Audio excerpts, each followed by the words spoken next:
Could these three sequels help revive the theater industry? Cinemas have been struggling to draw crowds since COVID disrupted not just theater attendance, but every aspect of filmmaking and production. But the industry wasn't exactly thriving before 2020.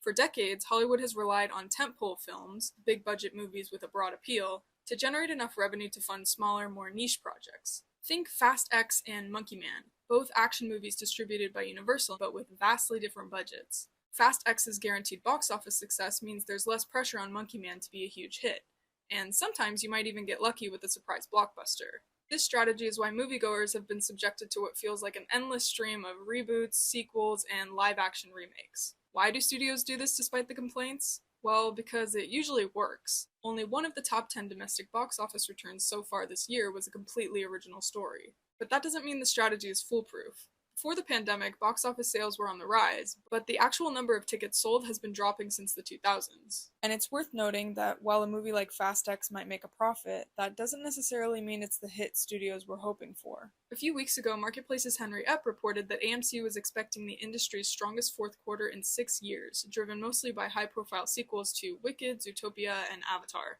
Zootopia 2's domestic release earned $158 million over the course of its 5-day opening. And with Wicked for Good's opening weekend alone pulling in $150 million domestically, that prediction might be accurate. After the success of the first two Wicked releases, even more spin-offs are in the works. We'll have to wait and see how things turn out for Avatar, Fire and Ash, but if it performs well, studios could be sticking with sequels for good.